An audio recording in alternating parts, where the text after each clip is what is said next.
Hi everyone, I'm Lorraine at You'll Know When You Get There, and I'm just putting this video together just to take you through how I adapted my face-to-face business to be online. So we all had the experience of COVID hitting us in March, and if you had a face-to-face business, the alarm bells were ringing, and some of us took the approach to go online and some of us are still not there. So I thought I'd pull this video together just to help you and give you some ideas around what it is I did in order to move from face-to-face to online. One of the big clues is in the title here. It starts with you. You've really got to think about, is this right for my business? And if so, what am I going to do with it? So I want you guys to take a lean in, look at this as an opportunity rather than sitting back and wonder what happened. So I'm going to take you on the journey. I'm going to start with giving you some background context around what my business looked like before I obviously made that change. I'm going to give you an idea around mindset. This is obviously a very basic touch on mindset. It's a massive subject for me, but I'm just going to give you some highlights as to what I needed to do in my own mindset. I'll then talk to you about what could have been an easy option for me, and I'll talk about that a bit more. Then it was about research and development for me. So moving on from easy option, this was the next phase. So I'll go into more detail when we get to that. The next thing was around download, test, plug and play. So this was where I needed to invest most of my time. And for anyone that's never used online before, this is where you are going to probably spend most of your time understanding what's out there. When you get to a place where you've done the download, test, plug and play, you get to a place where your confidence depends where you're at. If this is the first time you've ever delivered online, then you're going to need to probably take a gentle approach and go live for a few. And then once you feel comfortable and confident with what your product looks like, then going live for all. So let's start this journey. So to give you some background context, my business, I started in September 2019 as a full face-to-face business offering coaching, mentoring, workshops, programs, as a speaker. And when the news hit that basically we were going into lockdown, and that meant that I couldn't see my clients face-to-face, I couldn't run my workshops in the venues, to be honest, it threw me. And in the day of working in learning development for years, I had shied away from the digital. I saw it as not the right approach for me. I like to be around people. I'm an extroversion type of person. And so I suppose had the wrong view. And that's really important. But the other factor was when I started speaking to my clients, they shared the same. They didn't want to go online. It wouldn't feel right. And so I thought, okay, what am I actually going to do? Because all of this effort that I put into my business, and it was fairly new, you know, the first couple of months in 2020 were amazing, but suddenly everything grinded to a halt. So I asked a very critical question. What's critical to resolve right now? And what's going to happen in the future if I don't get this handled? I went for a long walk. And this is where the change happened. Because we can look at what could be impossible and make it possible. So for me, working in the arena of helping people with this mindset and how our brain operates, I needed to make that shift myself from old world to potential new world. And one of the things that I adopted very early on was changing my label, title, whatever you want to call, to be virtual. And stepping into that mindset, the shift was, it made me take action. And so I'm not into labels, but it just created the right mindset for me. The other thing I looked at was my vision, my purpose was to help people. And who was I to not get over my technology fear, because that was going to stop me providing the service. So I had to drop my ego and think about service was the answer. Service is key. It's not about me. I need to literally step out of my own way and think about how I can help others to make that difference. I still need to be there for my clients. I then looked at obviously things like the benefits to the online world, the virtual world, whatever we want to call it. And I also looked at the skills required. And this was then the start of something new. The benefits actually started to really outweigh because I didn't have to travel. I didn't have to book venues. I didn't have to worry about working around certain commitments. And once I adopted that, actually things are okay. And when we do get into a situation where we can do face-to-face again, I will embrace it. But right here, right now, the option is that I run my business from home. The skills that I needed to adopt pretty much were everything about virtual, digital. My technology skills were pretty zero. And so that was I knew that that was where I needed to invest my time the most. The other thing that I needed to think about was my mindset. And one of the first areas that I looked into is I'm a business owner, I'm an entrepreneur. So that mindset was kind of working, but I needed to take a far better approach with it. So rather than just thinking like an entrepreneur, I needed to act like it too. And this means that businesses evolve all the time. We have to adapt, we have to be flexible, we have to learn new stuff every day in order to grow and stay as a business success. So I needed to be fully invested in what outcomes I wanted to achieve and go back to my purpose, my vision, and what I wanted to achieve for not just myself, but my clients. I also needed to change the attitude from have to get to. And it's like, you know, when you're in that mindset of have to, sometimes you develop a bit of ambiguity or stubbornness and we don't do things. So actually it's get to and just get it done. Having courage was key. Taking risks, trying new things, and knowing that actually it wasn't going to be perfect. We would have to learn and we'd have to adapt and we'll try things out. But actually from errors and failures and mistakes, growth comes about. You know, if we never try things, we will not grow. And we had to be part of the solution rather than just sitting and waiting. No one was going to come knocking on my door and tell me what to do or how to do it. I had to go out and work this out. So in the growth mindset arena, this was about looking at my talents, my intelligence, and what I needed to challenge myself in order to grow. So kind of get back to the point I made earlier. And actually, I can learn anything if I want to. And that's the difference is sometimes we think, oh, I can't learn, I don't want to. But if you want to and you want an outcome, you will put the effort in, because where you focus your energy, the attention goes. The other thing was to be more open. And this is about having an open mind and thinking outside of the box and knowing that I don't have all the answers. I'm not an expert in any shape or form. And there are people out there that are. So I need to kind of reach out. I need to start getting curious. I need to be asking questions. I need to look at new perspectives. I need to kind of look at seeing disagreement as an opportunity to learn. And the biggest of all is just be open to change, because change is a constant. You know, we are in constant change. And we just need to embrace it, because, you know, we will grow from that aspect.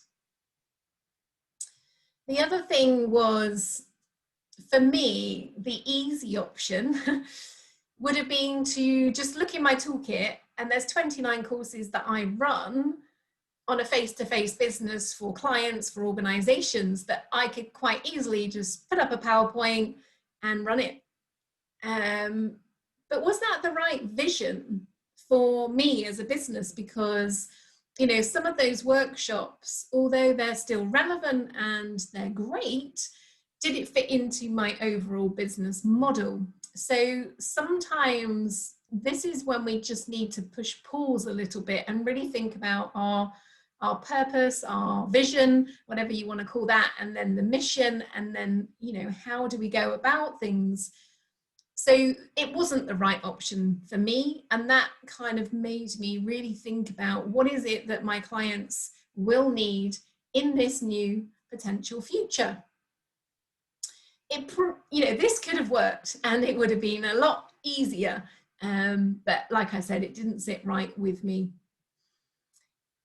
The opportunity that came out of this was something that I believe some of us crush, or some of us decide that the easy option is to go with what we've got before. But this is a key opportunity for us to suddenly become more creative, and use that creativeness to provide something new and different to excite our clients, our customers, our organizations we work for, or whatever business that you have out there. So it is a time for pushing pause, really thinking about where do you want this future to go, and then get creative. Get the big white boards out and some colourful pens and just play with it. And, you know, you'll be amazed what ideas suddenly come to mind.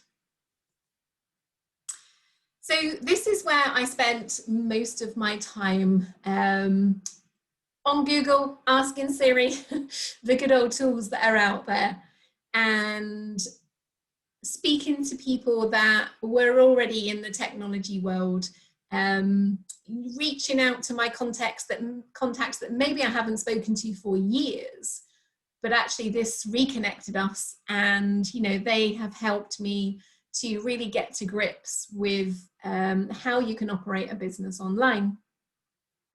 So my learning kind of literally was from Skype to WebEx to Zoom.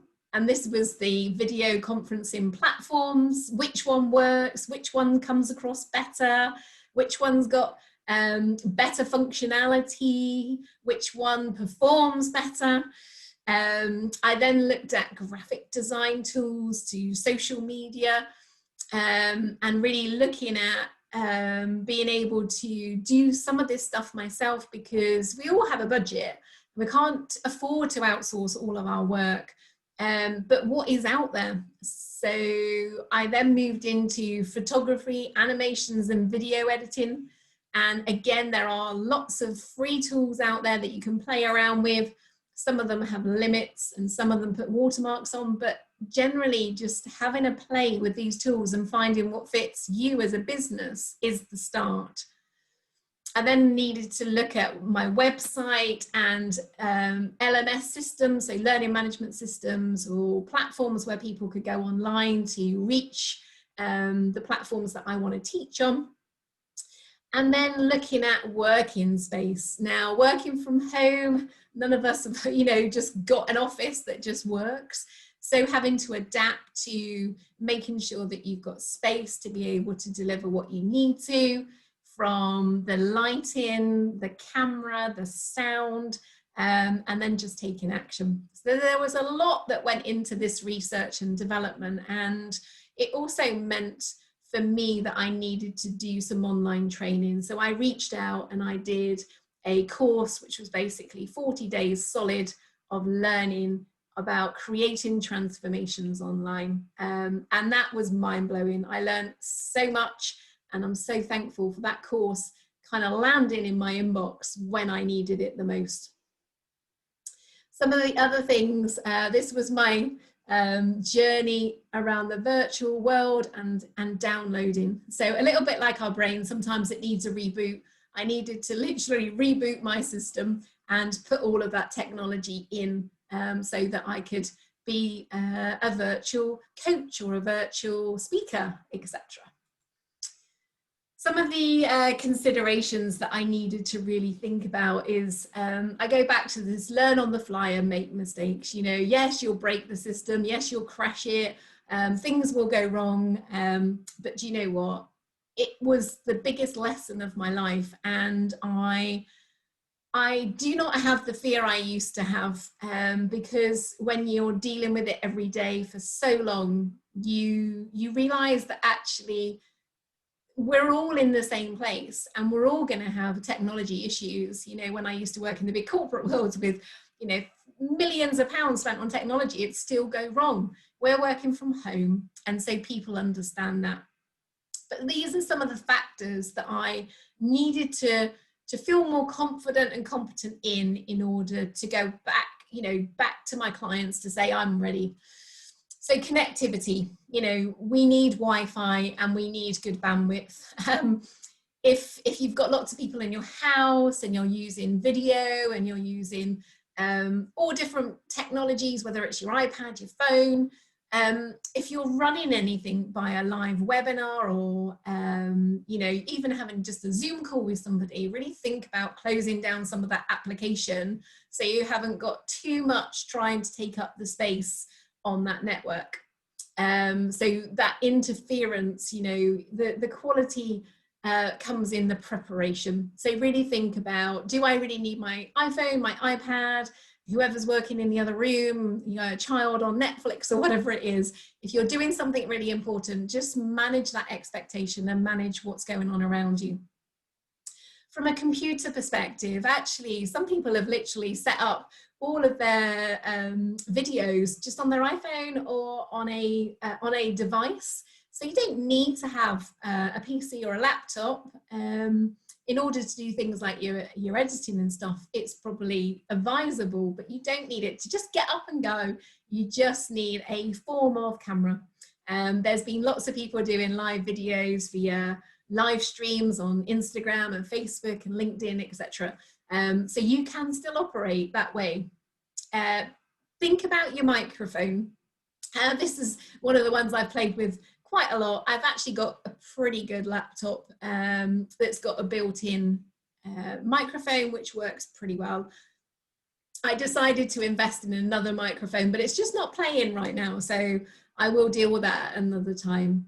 And then think about sort of the graphics and the software that you just want. So what is it you're trying to create and what do you need in order to support that?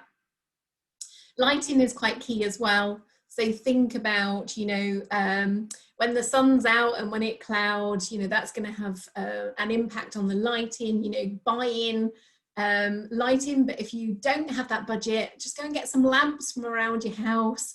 And, you know, even if you've just got a white sort of background, there are virtual backgrounds that you can use as well. Just be mindful if you're using a virtual background that sometimes if you use your hands, they can disappear and you might look a little bit weird. But some of them work really well, and they recommend you use something called a green screen or have the same color behind you, and then you don't get so much of that. And just think about the time of day. So if you're working at night, obviously that light difference could be quite different. And then functionality.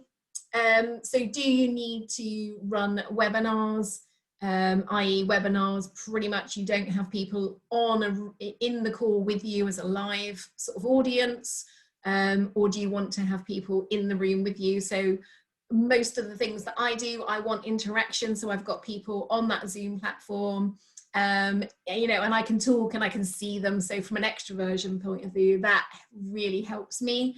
From a webinar perspective, you are just seeing the speaker and, you know, their slides, or if you're doing any whiteboard activities or anything like that. Generally speaking, it depends on what you want and what you want your audience to get from it.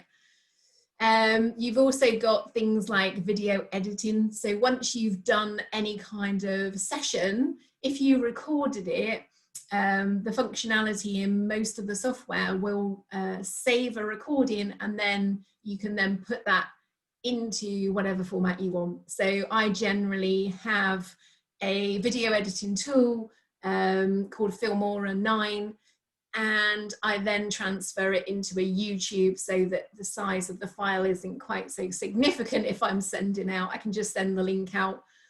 There are things like learning platforms as well. So learning management system is like a whole integration, and then you've got learning platforms that you can put your online offer onto. So if you're doing videos, or if you want to put handbooks, ebooks, whatever it might be, you can put them into a platform. But most of the tools that are out there, you could run your business for free. It depends on how many people you want to get to, and also how many people you want to interact as well.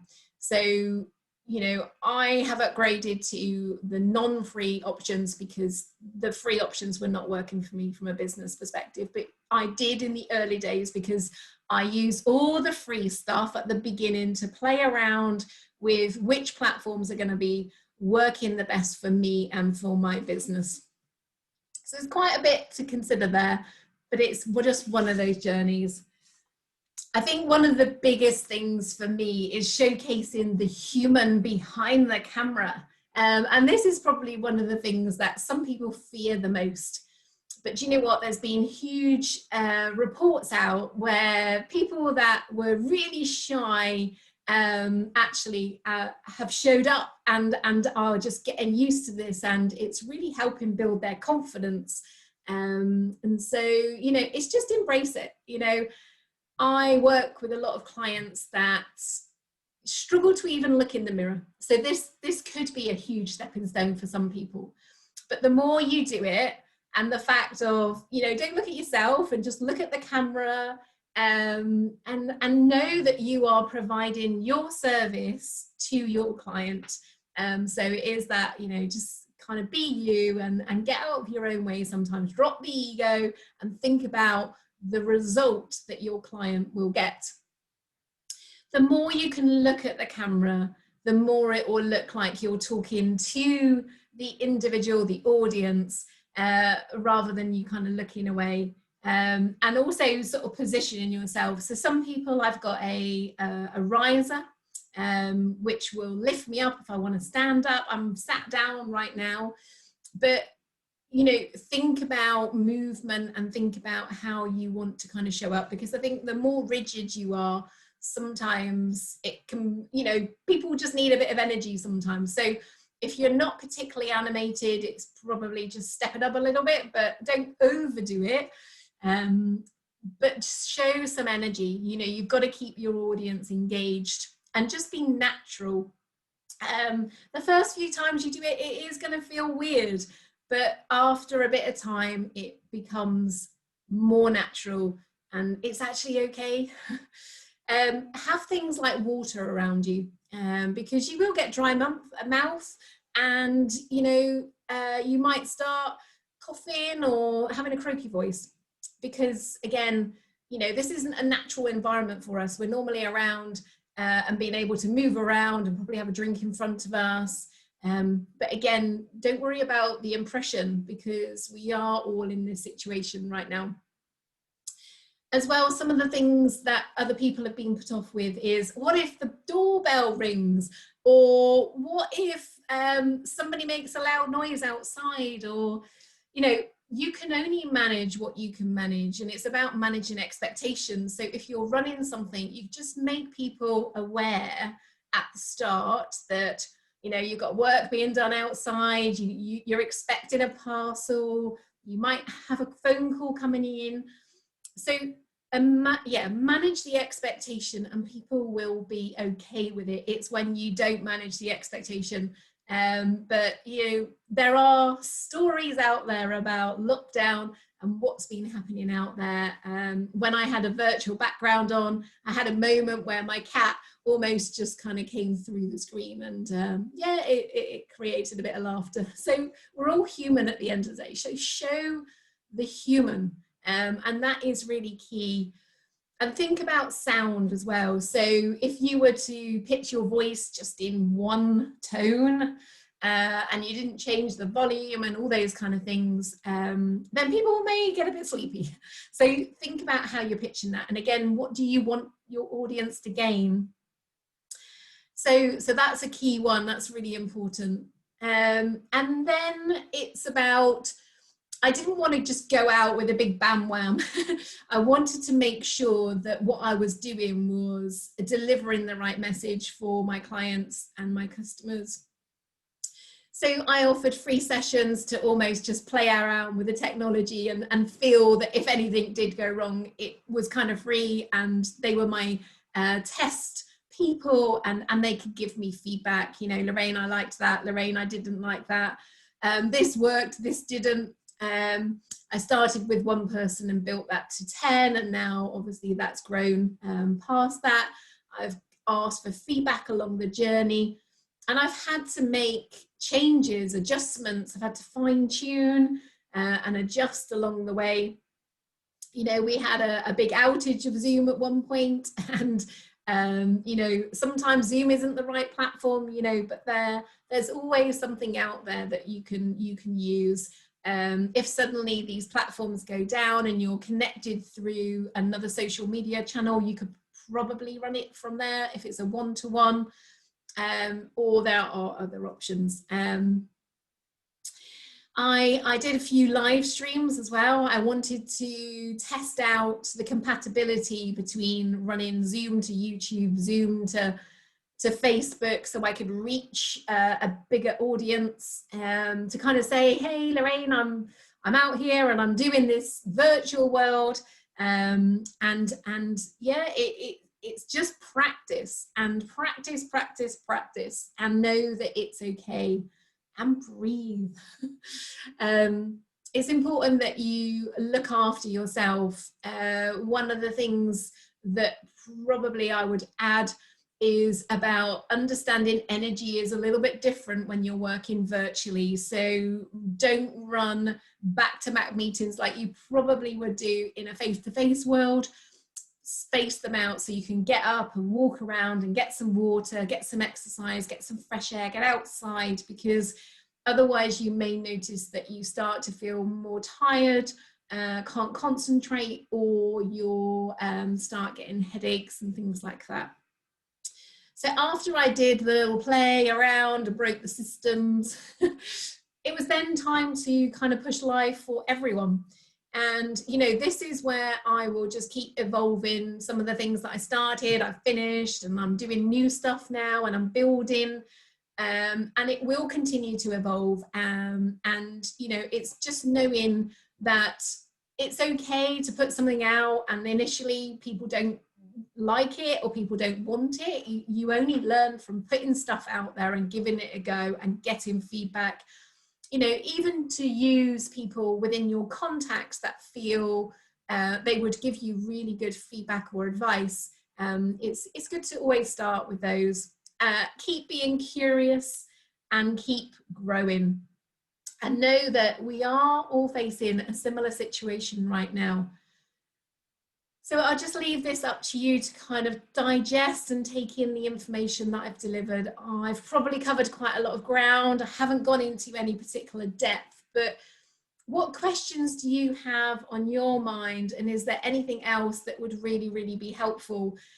I am not an expert in any of this, and I still have shed loads to learn. But I just wanted to put something out that maybe someone that's sitting there that felt like me back in March, who has a business that's face-to-face and you're still not online, this is just a quick gift for me to say, come on, you can do this. If I can do it, so can you. So I wish you all the luck in the world, and I will wait to see you guys online too. And if you want any further information or you want to pick up a call, do contact me. My website details are there. I will pop my telephone number as well, just in case you want just a quick chat about any of the particular things I've talked about. Or if you think actually you want to engage and you want to attend any of my workshops or see me as a speaker, then do get in touch. And I wish you a great day. Thank you for listening.